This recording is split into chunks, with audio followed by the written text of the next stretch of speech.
Márcia está colocando para gravar. Então, hoje nós estamos apresentando mais uma das reuniões do nosso departamento de tocoginecologia. E hoje nós vamos ter um tema, né, ainda sífilis, um tema super importante que, infelizmente, está só crescendo, né, dentro da nossa população. E para abordar esse tema, né, eu trago aqui para vocês a nossa querida professora Elaine Milanês, né, que há muitos anos vem batalhando nessa luta contra a sífilis e a transmissão vertical das doenças, e esse tema, então, vai ser apresentado por ela e moderado pela Juliane, né, doutora Juliane, as duas professoras que cuidam do nosso ambulatório de infecções na gestação. Então, queria mais uma vez agradecer a presença da Elaine e da Gil, e agora a palavra é de vocês, tá? Lembrando que, durante essa apresentação, e mesmo depois dela, a gente não consegue abrir para todas as pessoas falarem, se manifestarem, mas o chat é aberto, então eu queria que vocês fizessem todas as perguntas para elas no chat, e depois a Juliane e a Elaine vão conseguir fazer essas respostas, e também que a reunião ficará gravada e depois vai para o nosso canal do YouTube, tá bom? Então, por favor, Elaine e Gil, agora é com vocês. Muito obrigada. Bom dia a todos. Eu queria agradecer a oportunidade de estar aqui conversando com vocês com um assunto que eu já trabalho aí há 3 décadas. Infelizmente, eu tenho uma certa angústia de dizer para vocês, né, eu coloquei essa página de abertura que mostra o CAISM, quando eu era aluna e residente, aqui à esquerda, a fase inicial nos anos 80, quando foi lançada a primeira grande campanha do Ministério da Saúde do Brasil, que era a eliminação da sífilis congênita até o ano 2000. A outra que mostra o CAISM nos seus 30 anos, e infelizmente, e essa aqui mais atual, a gente continua com o problema de ainda sífilis, com dados que ainda nos preocupam bastante. Então, a sífilis ela é causada por uma bactéria, que é essa espiroqueta, pela forma espiralada que ela apresenta. Essa bactéria tem uma divisão celular razoável, ela é muito imatura do ponto de vista genético, ele tem um único cromossomo em toda a sua haste, e ele é tão incompetente que ele é incapaz de produzir resistência à penicilina. Então, isso gera uma grande dúvida do porquê a gente não consegue enfrentar de maneira adequada esse problema. Quando a gente avalia a epidemiologia da sífilis aí ao longo dos últimos anos e das últimas décadas, a gente tinha uma forte expectativa de erradicação depois da Segunda Guerra, com a descoberta da penicilina, já que o agente era altamente suscetível, e o que acabou acontecendo é que realmente ocorreu uma redução significativa dos casos até 1950.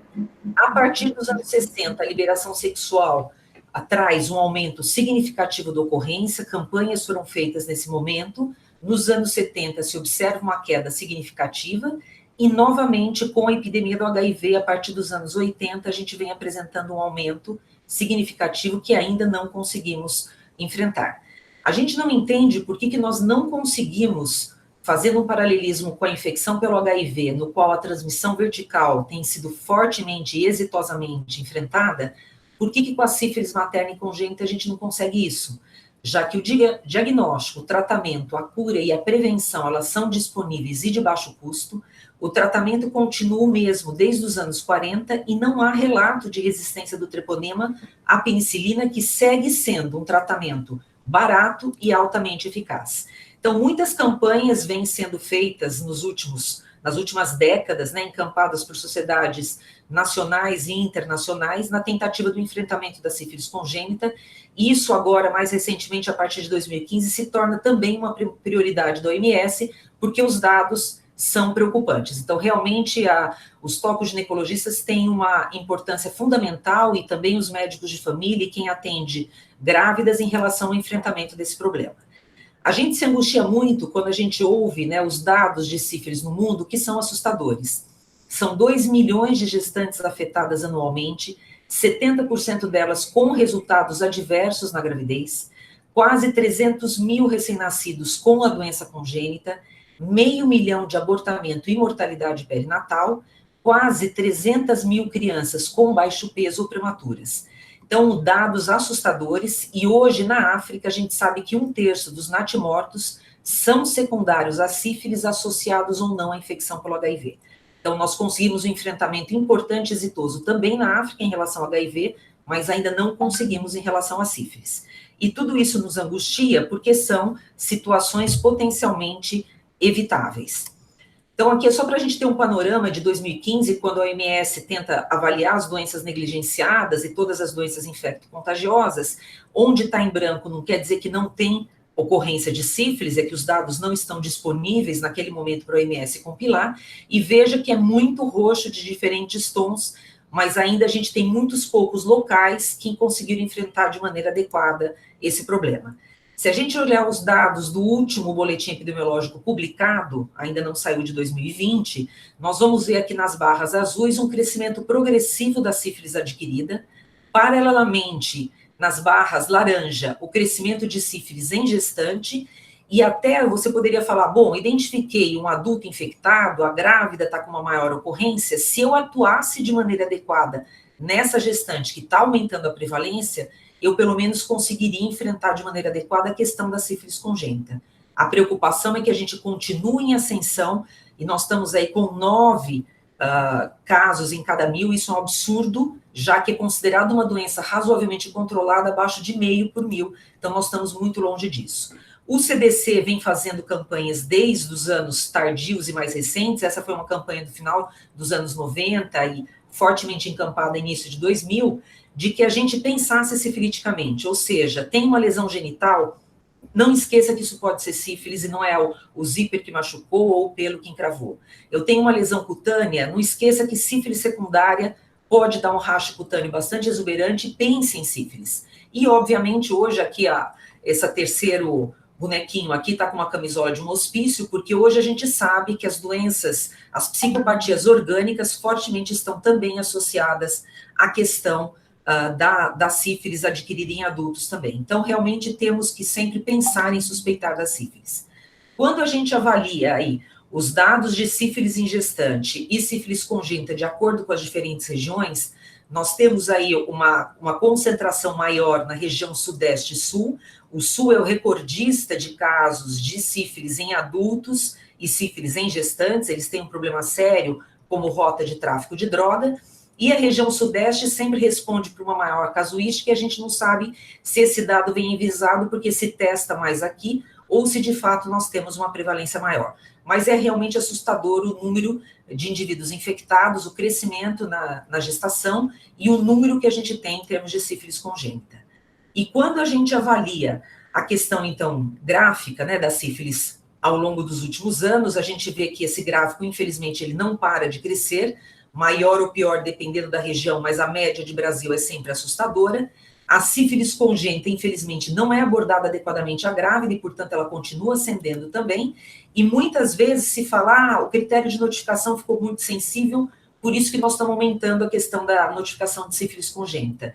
Se fosse isso, a gente não veria essa situação, que é um aumento significativo da mortalidade infantil por sífilis congênita. Ou seja, é uma doença que precisa ser enfrentada, porque ela traz aí injúrias graves a esse feto recém-nascido, e nós estamos convivendo com situação de gravidade já há muitos anos, e tentativas de enfrentamento que ainda não surtiram resultado. Só para se ter uma ideia o quanto é preocupante em termos de saúde pública, a gente sabe, essa foi uma revisão sistemática organizada pela OMS, mostrando qual é o resultado adverso da sífilis não tratada, comparando mulheres com e sem sífilis.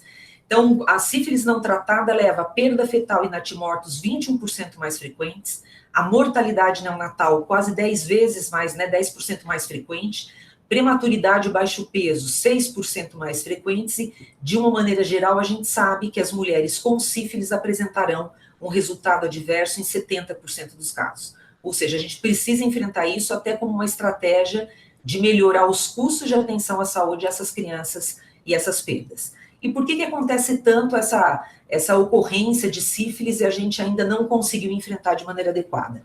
Sem dúvida alguma que o atendimento pré-natal Ele hoje, sífilis congênita, é um marcador da má qualidade de atenção pré-natal do Brasil. A gente já melhorou um pouco e precisamos melhorar muito mais. E as falhas são principalmente do exame não realizado durante a gestação. Por isso, forte impacto da rede cegonha em instalar o teste rápido como rastreamento ideal, pela rapidez de diagnóstico. Interpretar inadequadamente a sorologia, esse é um problema que a gente vai comentar ao longo da aula. E hoje a gente está vendo sífilis sintomática em adulto como nunca tivemos visto nos últimos anos. Então, não reconhecer que um racho cutâneo pode ser sífilis, que uma lesão genital pode ser sífilis, também leva a um problema bastante significativo. A falta do tratamento da parceria sexual é um problema sério e a gente precisa insistir também em que pediatras e obstetras tenham uma comunicação adequada do tratamento pré-natal para não fazer investigação nem de mais nem de menos no período neonatal. Nós vamos comentar um pouquinho e fechar a aula com isso, que é a estratégia 95-95-95 como estratégia de enfrentamento da sífilis, mas veja que hoje no estado de São Paulo a gente tem 89% das mulheres fazendo diagnóstico no período pré-natal, ou seja, a gente ainda tem mais de 10% perdidas durante o pré-natal, que fazem pré-natal e não realizam o exame. As mulheres tratadas adequadamente no pré-natal no estado de São Paulo também estão alcançando 90%, e a gente tem conseguido eliminar aí uma questão de quase mais de 80%, ou seja, a gente ainda tem uma falha significativa no enfrentamento da doença. Só para a gente ter uma ideia, os dados nacionais de enfrentamento, de norte a sul do país, quase 1/3 das mulheres grávidas no país diagnosticadas não receberam tratamento, mais da metade diagnosticada recebeu tratamento inadequado e apenas 4% recebeu tratamento adequado. Com a parceria sexual a coisa é ainda mais preocupante, nós temos mais de 60% dos parceiros não tratados, mais de 20% que a gente tem informação desconhecida, isso é uma preocupação, e apenas 13% com a parceria sexual tratada. Vamos retomar um pouco a questão da manifestação clínica, que hoje se torna bastante frequente novamente. Então, quando a gente avalia a história natural da sífilis, a gente lembra que a partir do contato, 1/3 dos indivíduos se infectam. A taxa de ataque do treponema é extremamente elevada. Eu vou ter um período aí que varia de 1 semana até 3 meses e eu vou manifestar o que a gente chama de sífilis recente primária. Nesse momento, eu aparecerei com a lesão do cancro, que geralmente é uma lesão ulcerada de bordo elevado e fundo limpo. É mais comum que ela esteja escondida no canal vaginal ou em colo, portanto, às vezes ela passa despercebida. E a gente tem visto também formas atípicas, como essa em lábio, às vezes em amígdala, às vezes em pálato, porque o treponema se instala onde foi o contato inicial de mucosa que se infectou. E o sexo oral hoje tem uma participação bastante significativa nas DSTs e nas DSTs, principalmente em grávidas também. Não fiz nada nessa fase recente, essa lesão ulcerada evolui, cicatriza, e em um mês até 3 meses eu vou evoluir para a fase do secundarismo, em que eu terei rachas que podem ser mais leves ou mais exuberantes, e vão ficar bastante significativos, ou lesões também atípicas que muitas vezes nos dificultam o diagnóstico. Às vezes tem a questão da detecção como o condiloma plano da sífilis secundária, que muitas vezes elas acabam aparecendo, então, em clínicas de DST. Não fiz nada, essas lesões evoluem também, 1 a 3 meses eu vou evoluir para a latência precoce, que hoje não é mais 2 anos de evolução, é menos de 1 ano de evolução novamente, e geralmente nessa fase o indivíduo está assintomático. Após esse tempo de evolução, a gente chama de latência tardia, novamente um indivíduo assintomático, e aqui estarão mais de 80% das grávidas do nosso país. A partir da latência tardia, eu posso ter remissão em 2/3 dos casos, ou poderia evoluir para um terciarismo em 1/3 deles, com forma de goma sifilítica ou benigna tardia, cardiovascular e neurosífilis. Então, a gente tem que lembrar que a preocupação é que a transmissão vertical nas fases sintomáticas da doença é elevadíssima. Sífilis é a doença que mais transmite no ambiente intraútero, 90% a 100%, mas que mesmo na fase assintomática eu posso ter até 30% de transmissão.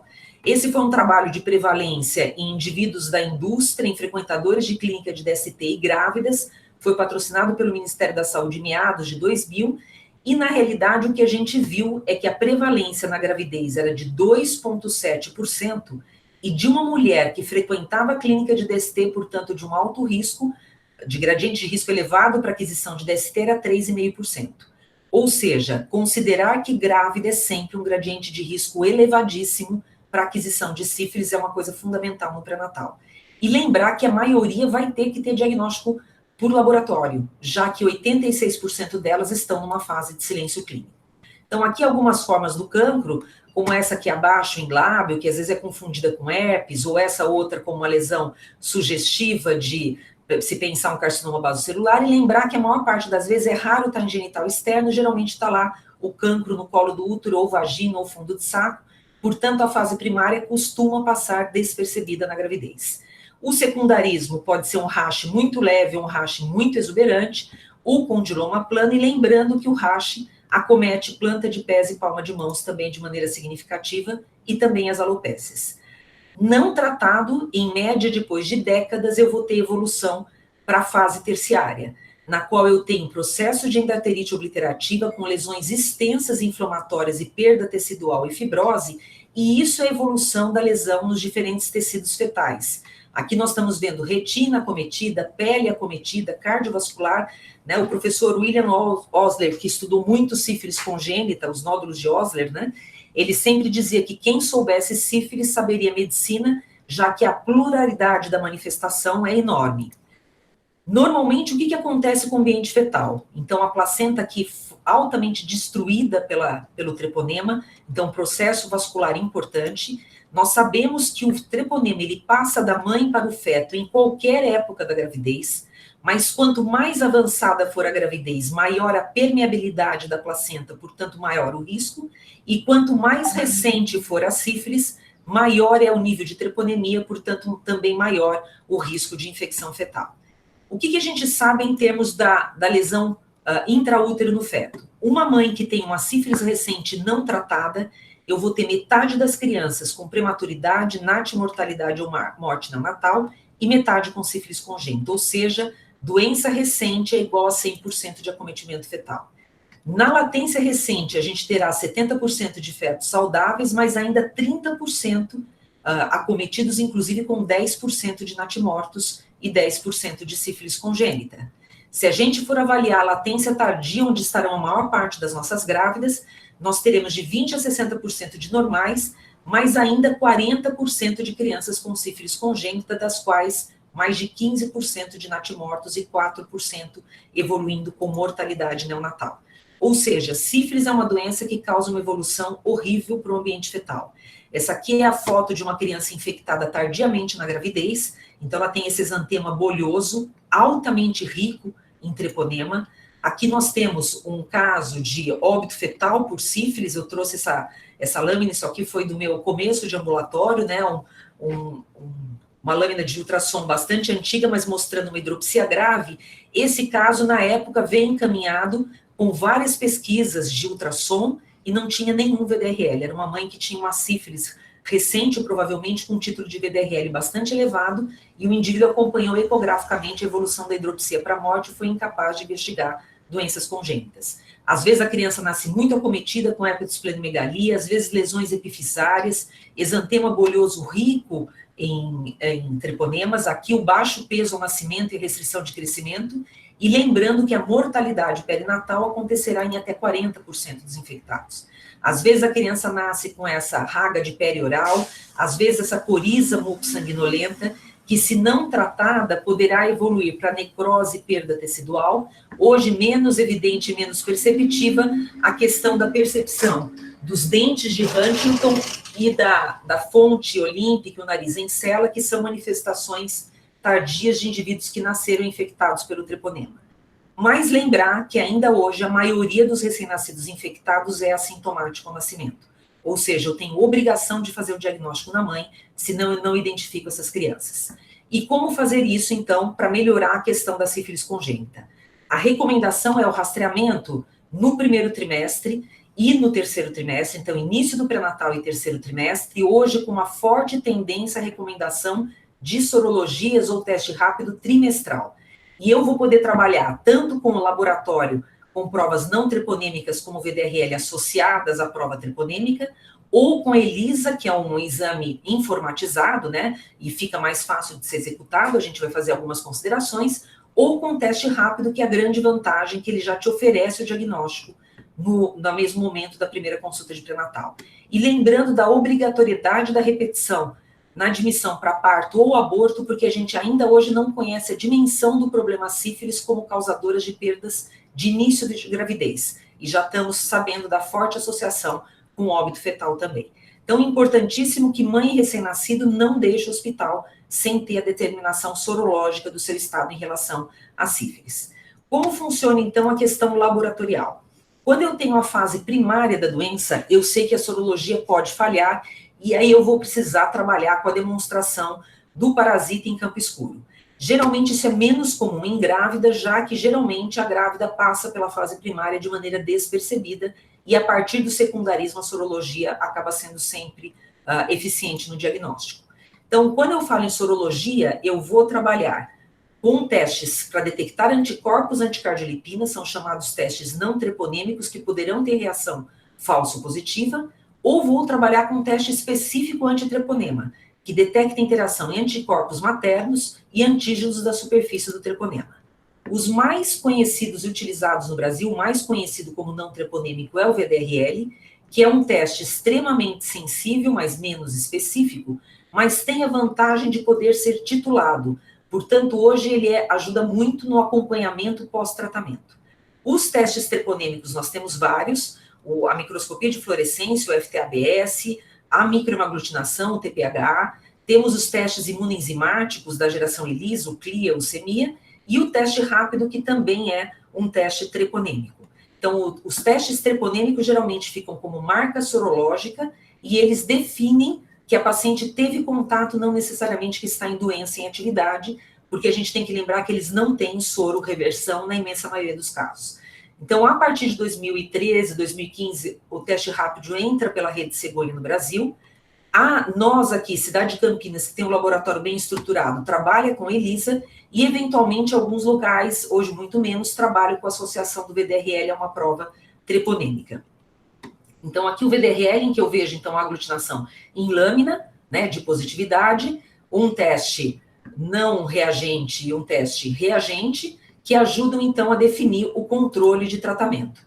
O TPH, que é a microhemaglutinação, como diagnóstico de positividade, a microscopia de fluorescência no FT-ABS e os testes informatizados ou manuais, aqui o manual de ELISA, para ajudar o diagnóstico.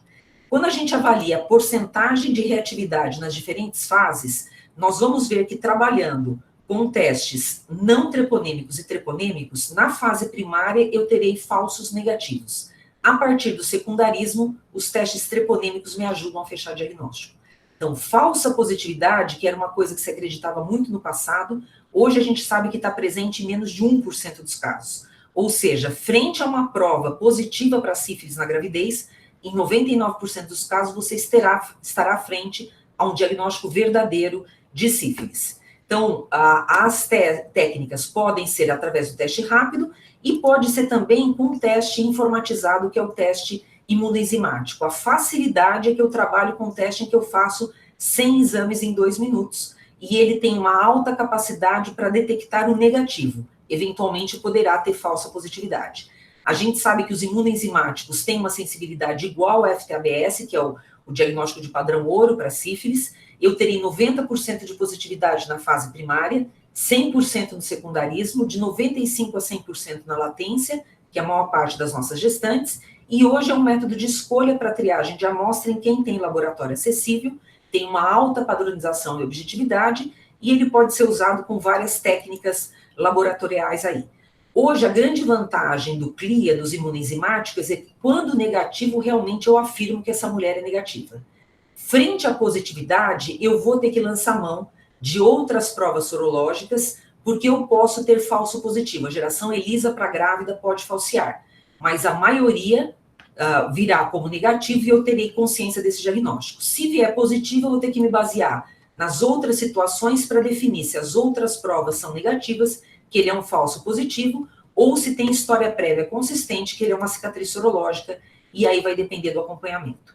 De uma maneira geral, a gente fala aqui para pacientes grávidas, sempre considerar tratamento, e é difícil a gente definir cicatriz serológica para essas mulheres. A maior parte dos serviços hoje no Brasil trabalha com a testagem rápida, que ou com ponta de dedo ou com sangue coletado perifericamente, e isso tem uma capacidade diagnóstica bastante boa. Lembrar que o teste rápido deve ser feito na primeira consulta no terceiro trimestre parto de maneira universal. Ele é um teste treponêmico, portanto, ele já é confirmatório em uma única avaliação, e a gente realiza o VDRL para segmento pós-tratamento e, eventualmente, checar a cura. Lembrar que o tempo de resposta sorológica das diferentes sorologias para o imunoenzimático após o aparecimento do cancro, em média, 1 semana a 10 dias, o mesmo para as provas treponêmicas, FTABS e TPHA, e pode demorar até 2 semanas para eu ter o aparecimento do VDRL. Então, geralmente, há uma soroconversão das provas treponêmicas antes das treponêmicas. Então, de uma maneira geral, se a gente for olhar nas diferentes fases, na fase primária, o VDRL estará positivo em 75% dos casos. Na fase de secundarismo, eu estarei presente em 100% dos casos. Na fase de latência precoce e latência tardia, eu poderei ter falso negativo. Ou seja, eu posso ter uma mulher com VD negativo e prova treponêmica positiva, e isso ser sífilis não tratada, que mereça consideração em termos de risco para infecção fetal. A prova treponêmica na fase primária do cancro estará positiva em 90% dos casos. A partir do secundarismo, ela tende a positivar e manter-se positiva para sempre.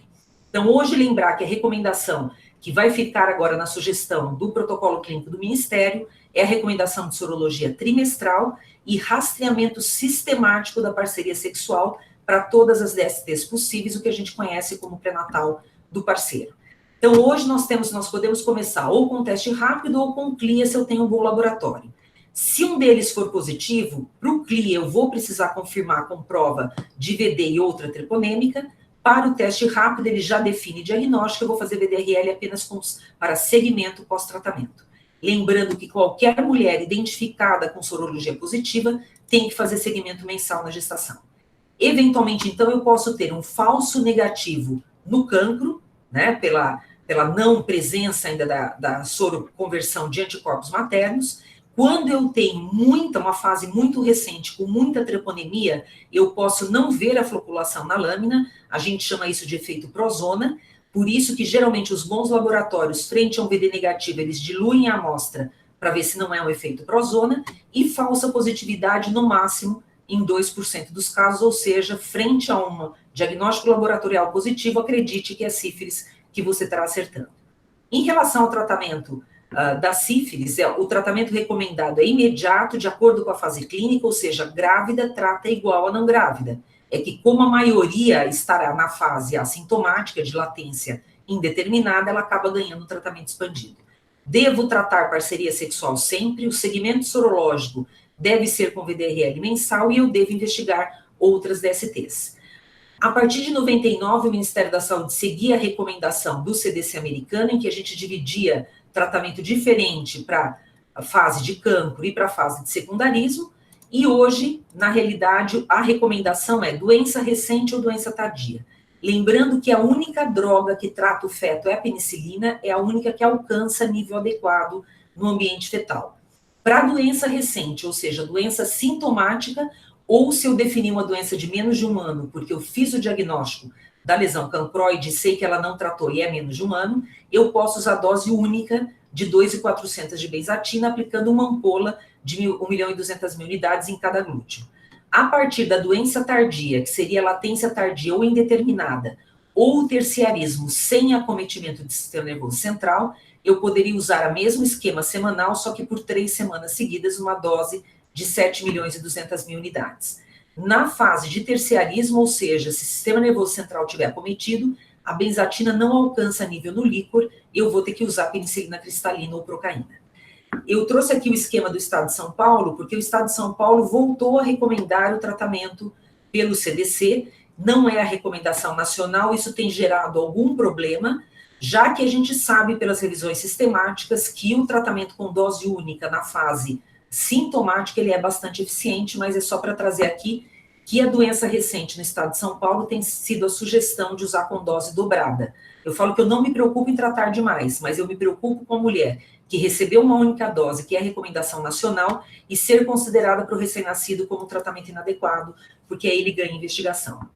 O tratamento com penicilina, ele é altamente eficaz, essa é uma série de mais de 300 mulheres seguidas no serviço americano, com uma cura total em mais de 98% dos casos.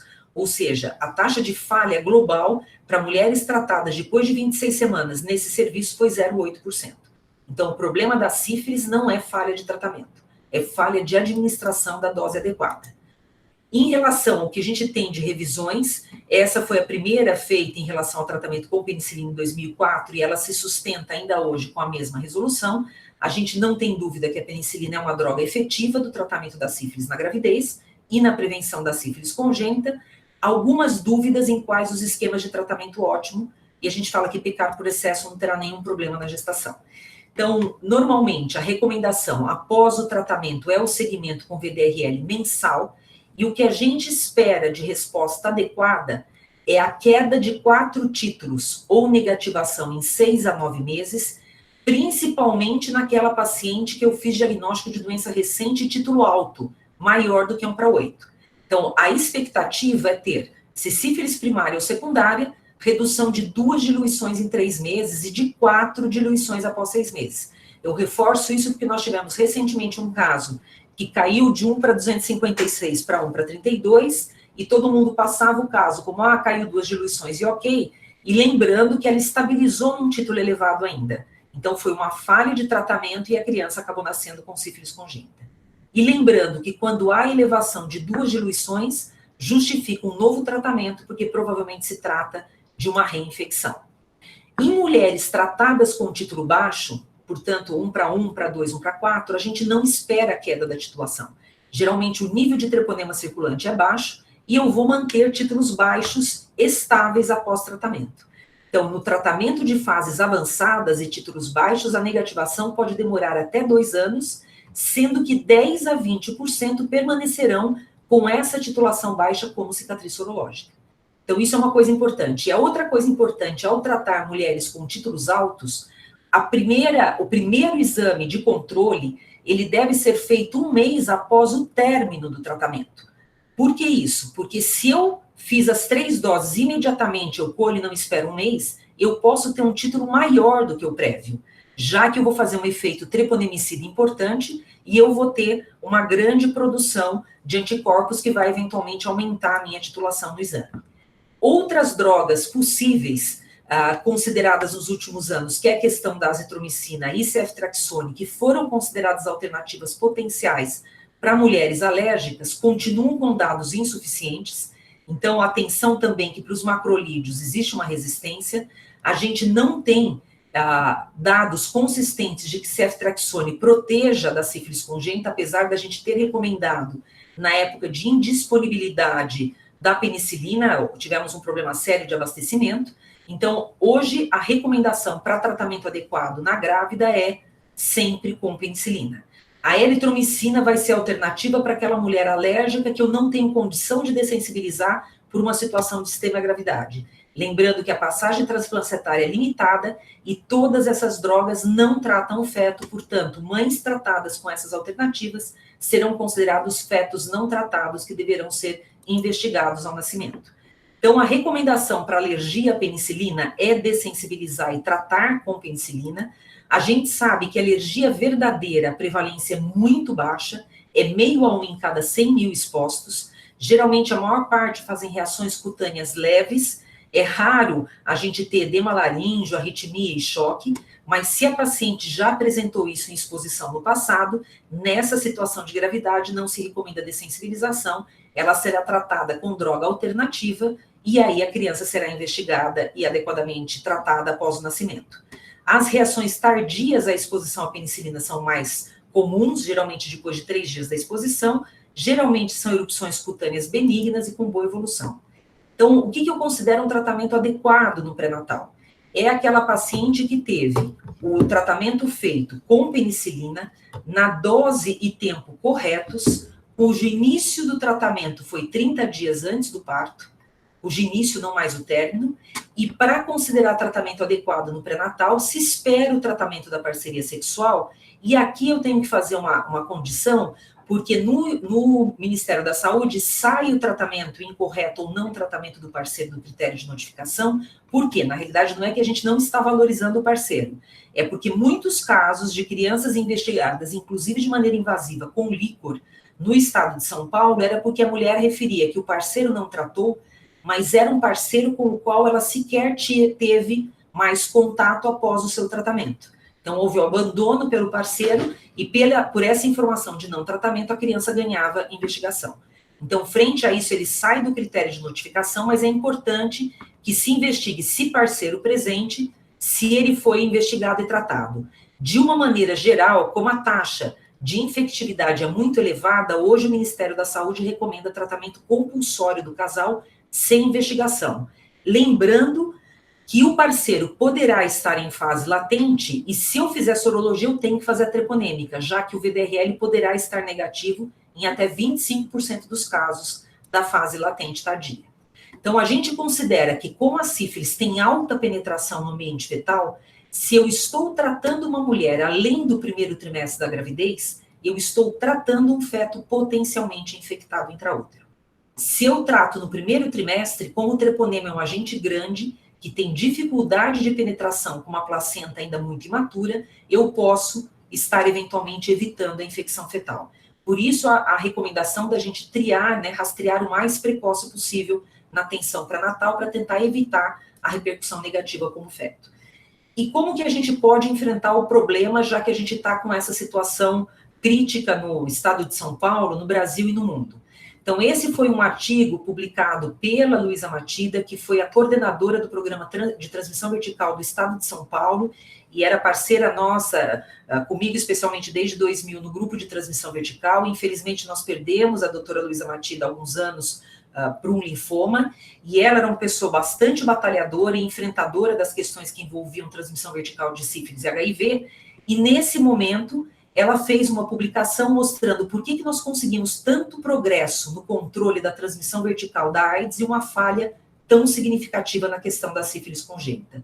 A partir disso foi lançado esse programa, que era eliminar a sífilis congênita e reduzir a transmissão vertical do HIV. Esse programa foi lançado com a presença de todos os prefeitos do estado de São Paulo em 2007, e conjuntamente o grupo do Rio de Janeiro também lança esse programa, e a partir daí algumas estratégias de tentar expandir o diagnóstico precoce no pré-natal e o tratamento adequado e o segmento adequado dessas mulheres. E o que a gente acabou vendo é que, perdão, travou aqui a minha apresentação, mas o que a gente acabou vendo é a situação de que ainda a sífilis persiste um desafio, um problema de saúde pública, um desafio para a saúde pública, e a gente não entende por quê, já que ela tem um agente etiológico bem conhecido, a história natural da doença é conhecida, o diagnóstico laboratorial está disponível, o tratamento e a profilaxia também está disponível, e ela hoje se torna, então, a partir de 2019, 2020, uma meta prioritária tanto para o Programa Nacional como para o Programa Estadual de DST-AIDS. Eu brinco que eu entrei na graduação nos anos 80 com a estratégia nacional de eliminação da sífilis congênita até o ano 2000, chegamos em 2000 com 2 vezes mais sífilis congênita e chegamos em 2020 com 150% a mais de sífilis congênita. Então, realmente, a gente está tendo que estabelecer medidas que sejam eficientes, porque a gente ainda não conseguiu enfrentar de maneira adequada. Hoje, a gente espera que no futuro próximo, essa estratégia que se dá na cascata de cuidado dessas mulheres, similar ao que se faz com o HIV, que é a estratégia 90-90-90, que a gente consiga ter estratégia 95-95-95, que seria 95% das mulheres diagnosticadas no pré-natal, 95% tratadas no pré-natal e 95% das crianças nascendo não infectadas. Esses aqui são os dados, infelizmente, que ainda acontecem no estado de São Paulo, ou seja, a gente ainda tem muito caminho para levar a sério esse problema e enfrentar de maneira adequada. Em 2016, a Febrasgo acordou também para o problema da sífilis congênita, obviamente não acordou, mas resolveu fazer estratégias, e eu fui convidada então a fazer esse editorial, que era porque nós não conseguimos enfrentar ainda o problema da sífilis congênita, e esse hoje é o foco do Ministério da Saúde. Então, as campanhas já da última década vêm reforçando o estabelecimento de conhecimento das mulheres de que elas precisam exigir o teste de HIV e sífilis no pré-natal, isso é um direito delas, e de que os médicos sejam orientados e incentivados a pedirem os exames para as DSTs preveníveis e tratáveis durante a gestação, já que isso pode ter um impacto significativo.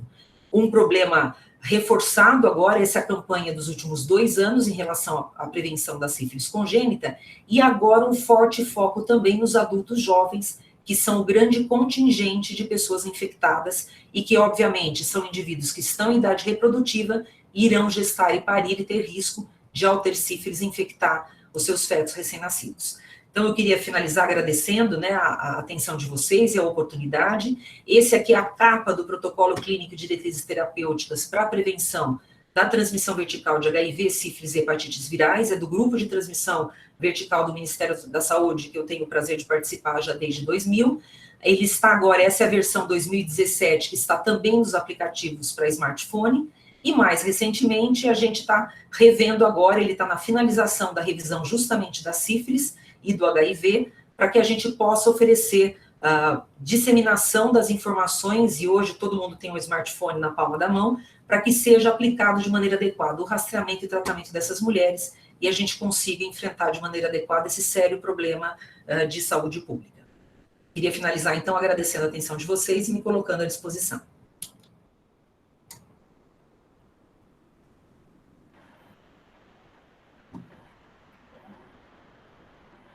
Doutora Elaine, muito obrigada por sua apresentação, sempre clara e brilhante, ainda mais falando desse seu tema do coração. Não, estou só agradecendo a sua apresentação, essa plateia cheia aqui, e a clareza com que você sempre apresenta. Acho que agora você e a Ju ficam na discussão, né? Por favor. Tem um problema aqui no meu microfone. Ah, tá. Tudo bem.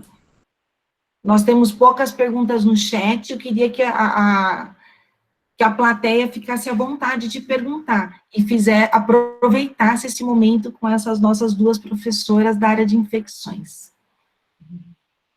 Gil. Fernanda, acho que agora eu vou conseguir te ouvir, deixa eu ver.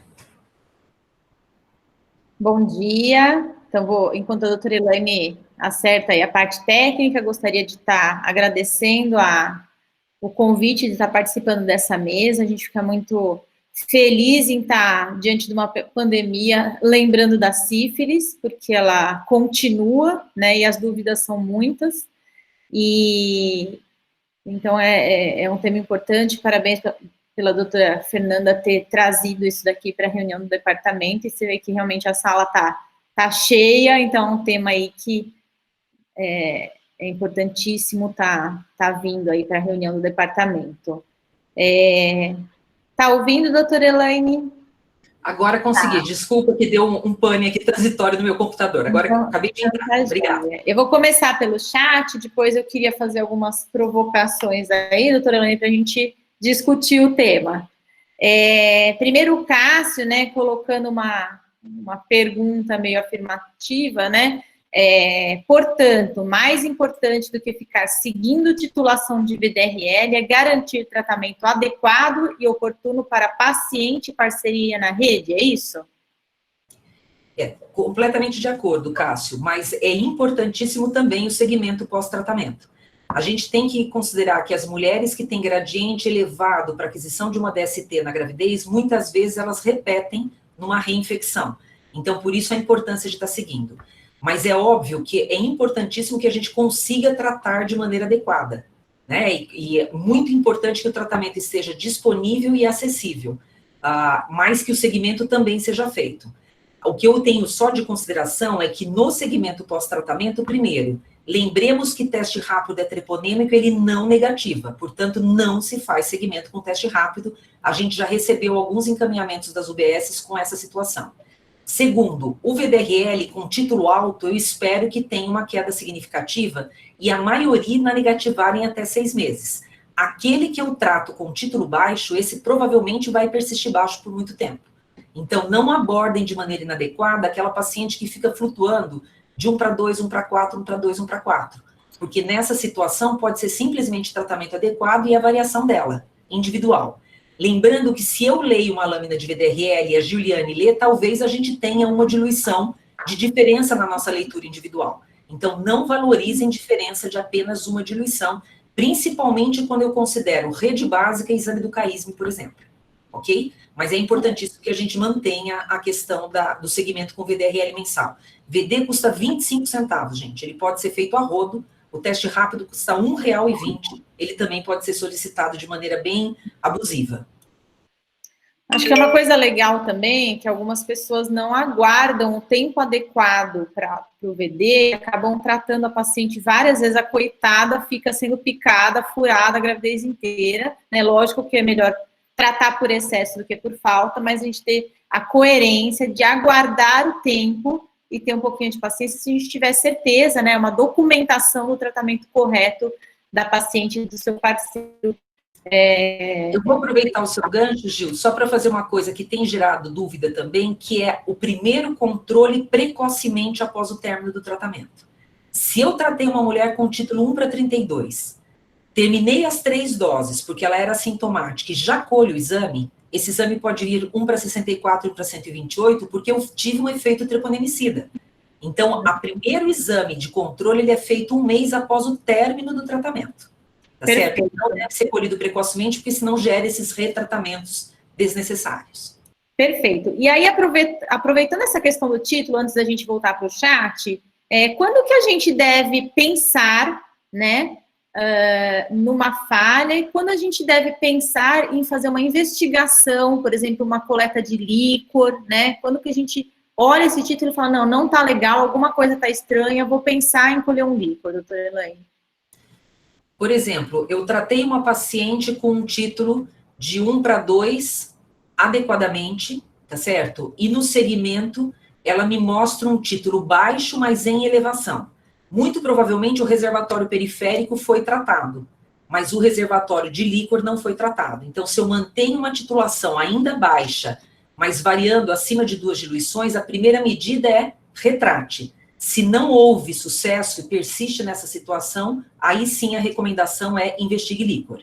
Uma outra situação é que a mulher infectada pelo HIV ou as imunossuprimidas, elas têm uma probabilidade de evoluir de uma fase recente para neurosífilis em até 6 meses.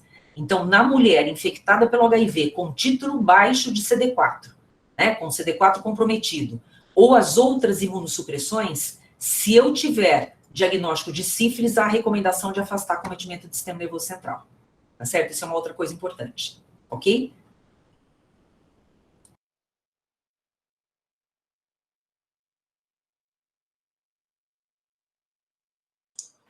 Gil, você está com o microfone fechado, por favor. Perdão. Doutora Elaine, vou pedir só mais um favor. A senhora pode fechar a sua apresentação, porque aí fica melhor.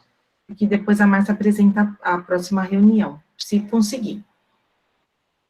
Uma colocação que eu fiz, se o parceiro não trata corretamente, não é critério de notificação mais, né, como sífilis congênita, mas o recém-nascido será investigado, certo?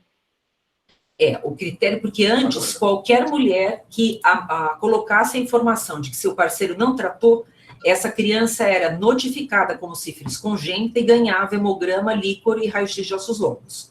Hoje, a gente precisa considerar a questão do tratamento do parceiro. Então, tem que ter uma avaliação epidemiológica adequada para não realizar o que estava acontecendo rotineiramente no estado de São Paulo, que a mulher referia, meu parceiro não tratou, e ela sequer tinha contato com esse indivíduo, e a criança ganhava um líquor.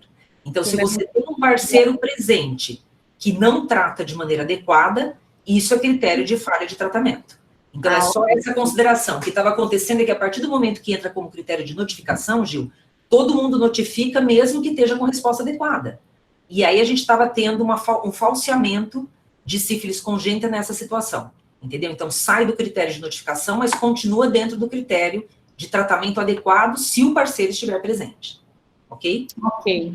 Aí uma pergunta da Larissa, a investigação do recém-nascido vai de acordo com o relato da mãe ter relações após o tratamento com o parceiro que não tratou corretamente? Também é uma outra pergunta relacionada a essa questão da parceria.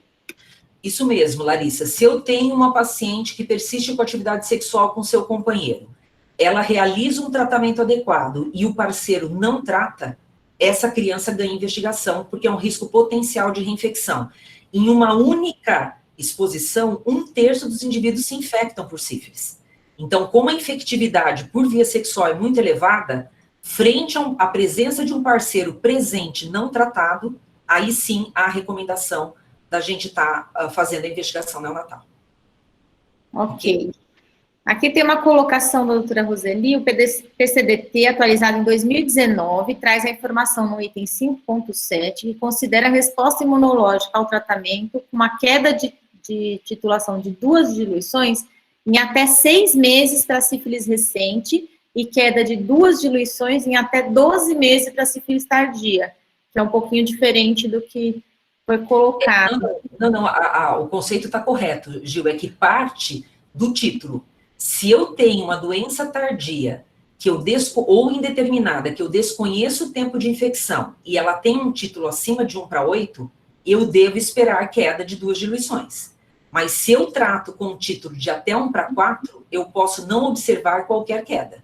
Entendeu? São 2 situações diferentes. Lembrar que na mulher assintomática, que não sabe te contar o momento da infecção, eu não tenho determinação do tempo de doença. Portanto, ela acaba caindo na latência indeterminada. Se latência indeterminada com título acima de 1/8, eu devo esperar a queda da titulação, porque o título representa treponemia periférica. Se eu tenho um título baixo, significa que eu tenho treponemia baixa, e aí eu posso não observar queda porque o período é curto. O segmento recomendado para quem trata abaixo de 1/8 é de até 2 anos. Então, se eu tratei uma latência tardia ou indeterminada com 1/32, eu espero queda de 2 diluições. Se eu tratei com 1/4, eu posso simplesmente observar a estabilidade da titulação. Isso já está contemplado, e eu vou até aproveitar para colocar para a Roseli que o capítulo de sífilis, eu acabei de receber ontem a revisão dele, para ver se nós estamos de acordo, e ele vai para consulta técnica, né, para consulta pública, dessa maneira que eu acabei de falar. Ok, ou seja, quanto mais recente a sífilis, a gente espera uma queda mais rápida, e quanto mais tardia esse período do segmento, a gente pode prolongar. É isso, né, doutora? Isso, é que às vezes a gente tem título alto numa mulher assintomática que você fala, olha, talvez seja uma latência recente, mas como eu desconheço o tempo de infecção, ela cai na latência indeterminada e ganha 3 doses de tratamento. Ok? Tem muitos elogios aqui pela aula, doutora Elaine, e eu achei, assim, excelente essa proposta nova de sorologia trimestral e sorologia do parceiro. Agora, lembrando, gente, que a gente não basta fazer a sorologia, né? Como a doutora Elaine falou, o tratamento tem que ser oportuno. E o tratamento do parceiro, nos trabalhos publicados, nos boletins, ainda são de 1/3, né? 1/3 dos parceiros são tratados. Então, em torno de 60% a 62% dos parceiros não são tratados. Então, não adianta a gente pedir exame e não garantir o tratamento. Existem hoje formas das unidades de saúde fazerem isso, com documentação, com segmento, busca ativa caso ela não volte, né? Então, eu achei excelente essa questão de aumentar os exames, incluir o exame do parceiro, né? Mas o tratamento adequado. E aí, uma pergunta para a doutora Elaine, né, que o pessoal não fez, e que é uma coisa que a gente vivenciou até essa semana no centro obstétrico, para deixar claro, se a mulher interna para fazer essa dessensibilização. Então, a primeira pergunta, doutora Elaine, essa dessensibilização pode ser feita em qualquer unidade de saúde? O que ela precisa para dessensibilizar? E segundo, se ela vai fazer 3 doses, eu dessensibilizo na primeira, como ficam as segunda e terceiras doses? Eu queria que você colocasse isso para as pessoas. Perfeito, Gil. Nós tivemos problemas recentes de angústia minha, sua e dos residentes em relação à não liberação de internação de pacientes de outra área de atuação, né? E eu conversando pessoalmente com os responsáveis do Ministério da Saúde do Estado de São Paulo, e eles assim, mas Elaine, você sempre foi nossa parceira e agora você não deixa internar? Eu falei, não, calma que a gente tem que organizar o atendimento, mas a dessensibilização, em 2007, no lançamento daquele grande programa de enfrentamento, pela doutora Luísa Matida, houve um acerto de que os hospitais universitários seriam referência para a realização da dessensibilização. O esquema não é difícil, você faz diluições progressivas, cada vez menores, e vai Estimulando, aí você consome IgA e IgE secretório e você mantém essa mulher dessensibilizada por 30 dias. Obviamente que é raro, raríssimo, a gente descrever que tem risco, por exemplo, dela fazer complicação grave na dessensibilização. Tem 1, 2 casos descritos em milhares de expostas. A maior série de grávidas dessensibilizadas é uma série americana do professor Alexander, com 192 casos, ele não teve nenhuma intercorrência. Mas óbvio que também a gente não recomenda dessensibilizar quem teve edema de glote, insuficiência respiratória, foi entubado, porque pode ser um caso gravíssimo e a dose pequena pode ser suficiente para complicar. Mas o que eu queria dizer, primeiro, você tem que ter a retaguarda de uma intubação, caso ela seja necessária. Por isso que é no ambiente hospitalar, e a gente tem feito no centro obstétrico para ter acesso rapidamente a material de reanimação. A gente está agora numa grande briga, conversei recentemente com a doutora Marisa, da Saúde da Mulher do Estado, com a Carmen Brunieri, que é coordenadora do Núcleo de Transmissão Vertical do Estado, para que a gente dissemine esse conhecimento, porque nós tivemos dificuldade e não conseguimos internar 2 pacientes de Piracicaba, que não são nossa referência, para que o Estado aumente o número de serviços que façam, já que a técnica é bastante simples. Então, lembrando que eu dessensibilizo e mantenho ela dessensibilizada por 1 mês. Nós tivemos um caso recente que fez dessensibilização no início do pré-natal, foi tratada, teve queda da titulação e aí agora aumentou e está num título bastante significativo. Então, essa mulher reinfectou. Como já fazia quase 4 meses do tratamento inicial, ela perdeu a sua dessensibilização, ela tem que ser novamente internada e dessensibilizada. Ok? Ok, tem mais 2 colocações da doutora Roseli, que o comentário que ela fez foi para que pudesse comentar e esclarecer. E ela pergunta, a Nel do CAISM voltou a seguir o protocolo do Estado de São Paulo, o que está elevando a investigação do recém-nascido. Será que temos algum caminho de harmonizar a conduta em nosso Estado alinhado com o Ministério da Saúde? Olha, a Roseli, então, eu queria agradecer, agradeço a participação dela e a presença. A Roseli é uma grande parceira nossa no estudo das infecções de transmissão vertical. Eu e ela temos tido a oportunidade na região darmos aula de dobradinha, né? É sempre muito produtivo, aprendo muito com a Roseli. E nós temos esse grande problema. O Estado de São Paulo, em relação a HIV e sífilis, ele está se tornando um problema. Apesar dele ter sido emblematicamente o Estado que mais de maneira adequada enfrentou e fez planos de enfrentamento adequado, agora ele tende a querer ser diferente. Então, o que a Roseli está colocando é o problema, por exemplo, de que o Estado de São Paulo recomenda 4.800.000 para doença recente. Então, se chega aqui no CAISM, uma paciente que teve um racho cutâneo, foi tratada com dose única, para o pessoal da ANEL, que segue o Estado de São Paulo, é tratamento inadequado e eles estão investigando a criança. E pelo Ministério da Saúde, isso é tratamento adequado. Então, a gente está tentando, Roseli, ver a Carmen Brunieri, que é uma pediatra, infectologista, epidemiologista, que coordena o Núcleo de Transmissão Vertical do Estado, ela participa do grupo de transmissão vertical também do Ministério da Saúde. Eu confesso para vocês que a última reunião presencial eu achei que ia sair facada, porque foi assim bem intenso. Assim como, por exemplo, no HIV, o Estado de São Paulo recomenda sistematicamente a ZT venoso para toda a grávida. E isso é um exagero, porque a gente sabe hoje que menos de 5% vão precisar. Então, eu espero que em curto prazo a gente consiga alinhar o Estado de São Paulo. Eu já falei, inclusive, isso para a Fernanda, que hoje coordena o grupo do Ministério da Saúde, né, a Fernanda Fonseca, que é uma infectologista. Eu falei, olha, dar uma dose a mais não me incomoda. Agora, me incomoda a gente seguir a recomendação do Ministério da Saúde e essa criança ganhar inadvertidamente exames desnecessários. Então, que precisa desse alinhamento para que não haja esse tipo de coisa. Eu confesso para você que só o Estado de São Paulo difere do resto do país, né? O resto do país segue a linha UPCDT, que é bastante consistente, e a gente sabe hoje nas revisões sistemáticas que a dose única é absolutamente eficiente no tratamento da doença recente. Então, eu espero que a gente consiga harmonizar sim, Roseli. Eu recebi ontem a versão final de sífilis, eu vou compartilhar com você e vamos ver o que está sugerindo, tá bom? Ok, então seria, dou uma dose a mais, fica a critério do Estado de São Paulo, mas que não seja critério de investigação e notificação do recém-nascido. É essa a ideia, né, doutora Elaine? A ideia é que a gente tenha um protocolo igual, único, né? Para o Acre e para o Estado de São Paulo. Certo. Entendeu? Porque eu sei que isso tem gerado problemas dentro da neonatologia, porque a Roseli é parceira do Ministério da Saúde, consultora também, e aí a gente acaba seguindo o Ministério da Saúde, que, enfim, é o órgão máximo, e aí o Estado de São Paulo fica com uma conduta discrepante que não é adequada.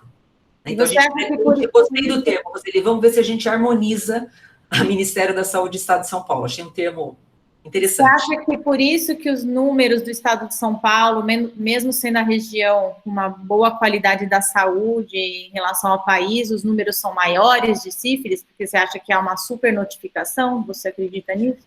Não. Até porque essa recomendação do Estado de São Paulo é de 2019. E os números que estão finalizados pelo Estado de São Paulo são até começo de 2019. Então, isso ainda não impactou. Nós tivemos, no começo de 2000, uma sugestão que os infectologistas falavam: vocês estão vendo sífilis congênita onde não existe, vocês estão notificando demais, esses números são falseados. Aí a preocupação do Ministério da Saúde em fazer uma avaliação consistente, e hoje a gente sabe que nós temos 25% a mais de óbito fetal e neonatal por sífilis. Ou seja, se fosse um super diagnóstico, nós estamos fazendo um excesso de diagnóstico falso, não teria aumento da mortalidade. Então, eu acho que esse problema talvez venha impactar a partir de 2020, mas até então, os dados que estão compilados, ele não teve nenhuma repercussão. Ok, então mesmo tendo uma cobertura pré-natal ampla na região de São Paulo, nossos números precisam melhorar muito, né? Doutora Elaine, a gente teve...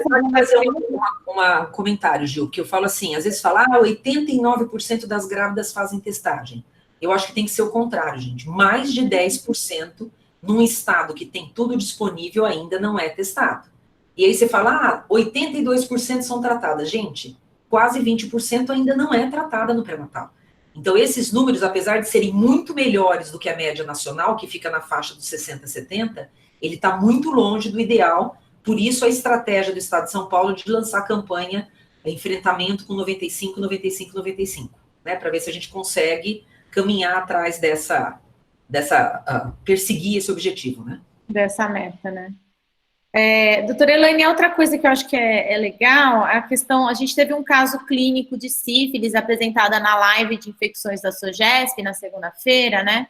Foi um caso com lesões aí que foram até avaliadas por colegas dermatologistas, pena que a gente não tem as imagens aqui para a gente ilustrar, e que, na verdade, demorou-se para se suspeitar de sífilis em fase avançada, né, de lesões terciárias, e essa paciente foi rastreada apenas com VDRL, né, então, uma coisa importante com relação ao VDRL, que você falou na aula, é que em fases mais tardias da doença, que são a maioria que chegam nos nossos consultórios, né, que a gente pega só, ou faz só o rastreamento sorológico, a gente pode ter até 1/4 de falso negativo do VD, né, então, quando eu tenho uma lesão, se eu não pensar sifiliticamente, né, então isso foi bem colocado, né, pelo Dr. Otávio na segunda-feira na live da SOGESP. E a questão das pessoas também testarem a paciente tratou sífilis na gestação atual e dá entrada no hospital e faz teste rápido na admissão ao parto. Eu também queria que você comentasse isso. E até fui dar aula para os residentes, eles falaram que eles levaram bronca das pessoas do pronto atendimento que teria que pedir um teste rápido de sífilis a paciente documentada tratamento. Então, vamos conversar um pouquinho só sobre isso. Vou começar por essa segunda colocação, que é mais fácil. É um absurdo pedir teste rápido para controle pós-tratamento. É a mesma coisa que você pedir VDRL ou TPHA. Essas provas ficarão positivas em 98% dos casos. Dados de segmento prospectivo de milhares de pessoas tratadas mostram que você persiste com a prova treponêmica positiva em mais de 95% dos indivíduos. Então, a prova treponêmica, ela significa que teve contato, tá certo? E, se não tratado, significa com diagnóstico possível, mas ela não serve para critério pós-tratamento. Nós recebemos, inclusive, no ambulatório, uma paciente retratada 2 vezes e que a enfermeira falava, olha, estou mandando porque o teste rápido não negativou. Eu falei, olha, e não vai negativar mesmo, né? E ela ficou assustadíssima. Então, a gente tem que disseminar o conhecimento, apesar de ser um exame barato, eu falo que isso é uso indevido do dinheiro público. Não faz sentido, é a mesma coisa que pedir teste rápido para HIV em quem é HIV positiva. Ou que a gente teve recentemente no hepatite B. Então, não faz o menor sentido fazer prova treponêmica para quem já tratou sífilis. Em relação ao caso que o Otávio apresentou, foi um caso muito interessante. E veja, a paciente teve um racho cutâneo que foi interpretado como uma reação cutânea alérgica e teve uma lesão de pele que equivocadamente foi interpretada como um cancro, como herpes, inclusive tratada como herpes. Ela chegou até a ter biópsia realizada. Então, isso é um problema sério. A gente sabe que a sífilis é a doença das 1000 faces. A gente brinca que se você não pensar em sífilis, você não fecha o diagnóstico, né? não faz o diagnóstico. Então, eu já vi cancro em amígdala, cancro em palato, tá certo? Já vi formas atípicas. Recentemente, teve uma paciente que passou pela patologia cervical nossa aqui, com condiloma plano, foi biopsiada, pensou em HPV, era um secundarismo, a Gil talvez se lembre, um título de 1/512, quer dizer, se você não lembra, você pode falhar. Então, na dúvida, peça o exame. E lembrar que aquela paciente, como ela foi pedido muito precoce na fase da lesão inicial, o exame veio negativo. Então, o VDRL, ele vai demorar 10 a 15 dias, em algumas pessoas até 3 semanas para positivar. Então, não é recomendado mais fazer o rastreamento habitual, como fazia na época que eu era aluna, que era começar pelo VDRL e só ia para a prova treponêmica quem tinha VD positivo. Porque a gente sabe que nessa situação eu vou perder 25% dos indivíduos em latência tardia ou terciarismo. A gente tem que tomar cuidado também que na fase de secundarismo eu posso ter acometimento do sistema nervoso central, que é o que eu iria comentar com o Otávio aquele dia. Então, na realidade, ela tinha uma lesão que eles suspeitaram que podia ser uma lesão de secundarismo, aí fez um líquor que ficou positivo, e a gente tem a fase do meningismo da sífilis secundária, que dá VDRL positivo também, tá certo? Então, só para a gente não overtratar, mas eu falo que na dúvida, coloca penicilina cristalina, é melhor, ou procaína, se a paciente quer tentar tratamento ambulatorial, é melhor tratar de mais do que de menos. Eu falo que do jeito que a gente está, com a epidemiologia da sífilis no Brasil e no mundo, pecar por excesso é a tônica. Nós temos realmente enfrentar de maneira adequada e super tratar não é uma coisa que me preocupa. Okay? Perfeito. Existe outro comentário, né, a Roseli falando que a Anel do CAISME voltou a seguir o protocolo do Estado de São... Não, aqui. Também difere no critério de mães adequadamente tratadas. Qualquer título positivo de VDRL indica investigação completa, tá? Então, os critérios de investigação da ANEL estão extremamente severos aí, uma colocação da doutora Roseli. Doutor João Luiz comentando, 7 minutos com Vênus, 7 semanas com benzetacil. Assim ensinava a dermatologia de outrora. Quer comentar, doutora Elaine? Gostei, João, tá certo? Eu acho que, na dúvida, assim, hoje... A gente sabe que o uso de métodos de barreira está em franco descenso no Brasil e no mundo, é um problema. Os grupos que seriam considerados assim, eu falo que gradiente de risco para mim é uma coisa muito relativa, porque você tem a mulher dona de casa, saudável, jovem, com parceiro único, que ela desconhece o comportamento do parceiro. Então, ela é considerada gradiente de risco baixo, mas na realidade o parceiro pode ter um risco elevado. Então, isso é muito relativo. Eu falo que na dúvida conduza todo mundo como se o risco houver. E eu sempre falo que eu brinco, eu e a Eliana, a gente brincava que a gente ia montar a sociedade de amigos da vagina da grávida, ou seja, barreira sempre. Então, durante a gestação, o uso da camisinha seria fundamental em qualquer situação. Lembra que citomegalovírus transmite por via sexual, zika transmite por via sexual, além da sífilis, do HIV e da hepatite B. Então, que a gente realmente reforçasse na atenção pré-natal, suplementação de ferro, de folato e o uso da camisinha de maneira estratégica. Mas perfeito. E lembrar que a benzetacil é antiga, desde os anos 40, e continua sendo a droga de escolha e eficiente.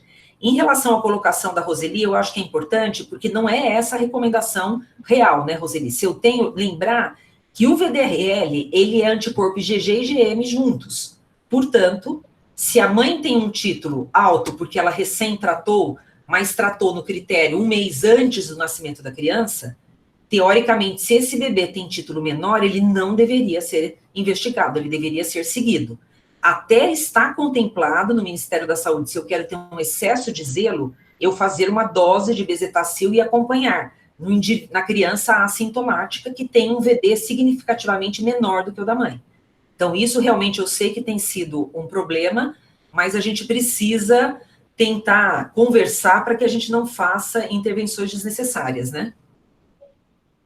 Exatamente. Professor João Luiz, comentando aí, professor Raimundo Martins de Castro, e os médicos têm medo de usar também quando as pacientes dizem ser alérgicas, né? Então, esse é um dos problemas aí da penicilina, é o medo das reações alérgicas, e aí colocando que desde de uma comissão que teve em 2015 e 2016, né, outubro de 2015, a autorização da realização da penicilina nas unidades de saúde, que era uma coisa que não era tão sacramentada assim, e foi liberado, né, então essa questão do medo da alergia e tudo, e a sociedade autorizando o uso nos centros de saúde, para desmistificar essa questão da alergia. Exatamente. Esse foi, inclusive, uma conquista que foi a doutora Adele, que na época dirigiu o Programa Nacional de DST.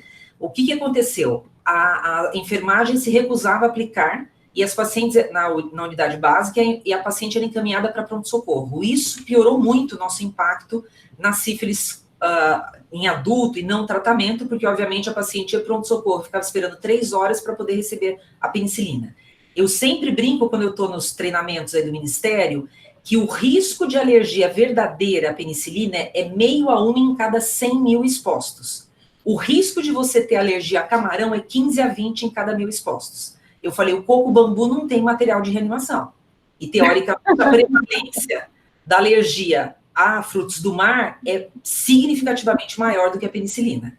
Então, a gente realmente tem que desmistificar. O Corém assumiu que eles fizeram um desserviço, né, em relação ao enfrentamento da sífilis. Isso colaborou para um retardo na instalação de medidas, e agora a gente volta a resgatar que a penicilina volta a ser aplicada de maneira tranquila nas UBSs, entendeu? E que a paciente alérgica, que a gente precisa ver, outro dia chegou uma paciente e falou que era alérgica, porque ela teve um vermelhinho na área da punção da bezetacil que ela tomou no passado. Gente, às vezes é o diluente, quer dizer, tem que ter um pouquinho de consistência. O grupo da Imuno aqui do HC está até querendo acompanhar as pacientes que a gente dessensibiliza para depois fazer uma avaliação imunológica, porque eles têm a sensação, e eu também tenho, de que a imensa maioria não é alérgica. A gente tem um overdiagnóstico aí bastante significativo, né? Então, perfeito que a Gil lembrou isso, até 2015 o Corém impedia a realização das UBSs, ou depois em 2014, 2015, liberava se tivesse um médico e material de reanimação na UBS. E aí, em 2015, no final de 2015, outubro, a doutora Adele conseguiu, numa reunião tensa com o Corém, né, e levou alguns dos membros do Comitê de Transmissão Vertical para participar, e os outros participaram, né, posteriormente, com acesso à informação dessa situação. Então, é uma coisa bastante complicada. O João Luiz está falando da dor, é outra situação de fuga, não tenho dúvida, João, mas eu sempre falo para as pacientes, por exemplo, os maridos que desejam tratar com esquemas alternativos. 30 dias de tratamento na latência tardia é difícil também. Então, eu sempre falo que talvez é mais fácil a bezetacil e a gente insiste com eles. Eu brinco sempre com o pessoal desde 2000 e falo, olha, se tuberculose é doença de tratamento compulsório, que você vai na casa do indivíduo e vê ele engolir os comprimidos, eu acho que sífilis tem que estar nisso. A administração da bezetacil, o carrinho vai lá, busca, traz, aplica e leva, porque se a gente não enfrentar de maneira adequada, esse problema vai continuar com esses dados desastrosos aí que persistem. Outra coisa que eu acho importante a gente colocar é o incentivo no pré-natal de que a grávida use o preservativo, né, doutora Elaine? Eu estava ouvindo numa das voltas para casa aquele programa do Pânico na rádio, né? E ele falando, a máscara para Covid é a camisinha na época da AIDS. Quer dizer, eu fiquei chocada com aquilo, porque realmente a camisinha, as pessoas antigamente tinham medo da AIDS, mas a camisinha continua sendo necessária, a gente não deixa de pegar a AIDS a gente não tem mais visto, mas o vírus HIV está circulando, a sífilis está circulando, então a camisinha é mandatória, mesmo a gente não vendo mais as pessoas com aquela síndrome do Cazuza, né? Então, eu acho que, assim, uma coisa importantíssima nos nossos pré-natais, a gente reforçar o uso do côndom, até porque as fases mais precoces, né, mais recentes da doença são de alta infectividade, então ninguém quer uma grávida adquirindo no seu pré-natal aí a sífilis, então o uso da camisinha acho que deveria ser o pacotinho junto com o sulfato ferroso, com o cartão de pré-natal, com todos os exames subsidiários, né? Perfeito, Gil, estou totalmente de acordo com você, e eu acho que a gente teve um desserviço em relação ao HIV, porque como a terapia se tornou altamente eficaz, e a gente não vê as formas desastrosas da AIDS clínica grave, e hoje, com a entrada da PrEP, né, a profilaxia pré-exposição, como altamente eficiente, e a gente, com as informações de que o indivíduo HIV positivo adequadamente tratado em supressão viral tende a zero a transmissão vertical, a gente está vendo realmente um abandono do medo do HIV e do uso da camisinha. A gente teve, recentemente, uns 2 anos atrás, o ministro da Saúde da Suíça veio a público dizer que no país ele não recomendava mais o uso do preservativo em indivíduos tratados pelo HIV com supressão viral. A OMS caiu matando, ele veio a público falar, não, eu acho que eu fui mal interpretado, porque realmente a gente sabe, tende a zero, mas não é zero, sempre escapa, e a gente vê isso até em relação à transmissão vertical. Então, acho que condom tem que ser reforçado diariamente, e eu, particularmente, já brinquei com a Fernanda, eu falei, eu acho que devia vir como recomendação pela saúde da mulher do uso rotineiro no pré-natal. Você ganha a cartelinha do ferro, do ácido fólico, cartão de pré-natal e uma cartelinha de camisinha. Eu acho que isso é fundamental. O problema é que a gente tem a questão de adesão no Brasil, né? Então, o país latino ainda tem uma adesão, infelizmente, baixa aos métodos de barreira, né? Algumas colocações do professor João Luiz, se quando tem medo da dor, se você poderia dividir a dose.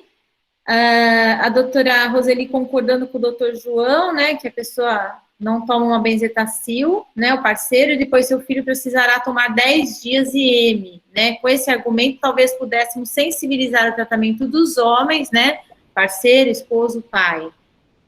Eu tenho colocado exatamente isso, Roseli. Para as grávidas que às vezes têm resistência, a gente tem insistido, olha, se você não tratar de maneira adequada e seu parceiro não tratar, sua criança vai ganhar líquor ao nascimento, tá certo? E provavelmente será ou internada e você terá que ficar 10 a 15 dias internada com essa criança, ou se ele for liberado com tratamento intramuscular, pior ainda, que é um recém-nascido tomando 10 a 14 dias de despasilina intramuscular. Na questão da administração das doses da penicilina, o que a gente acaba fazendo é uma ampola em cada glúteo, porque se tomar dose completa, juntar as 2 ampolas, você tem uma reação inflamatória maior e aí a disponibilização sistêmica fica reduzida. Então, o que a gente tem feito é isso, mas a dose é essa, João, não dá para dividir mais do que nessa situação.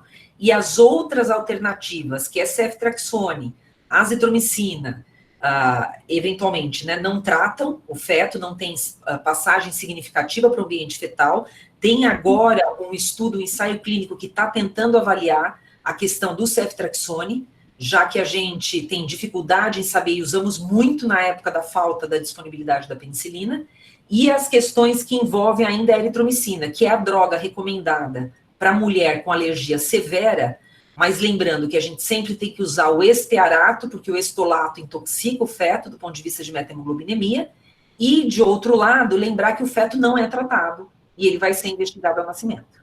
Então, acho que a gente realmente precisa tentar, perfeito, concordo totalmente com a Roseli, sensibilizar o marido e a grávida, né, o companheiro e a gestante, de que se ela não tratar e ele não tratar, a criança vai ganhar um tratamento prolongado, mais doloroso, e inclusive com a realização de um exame de líquor.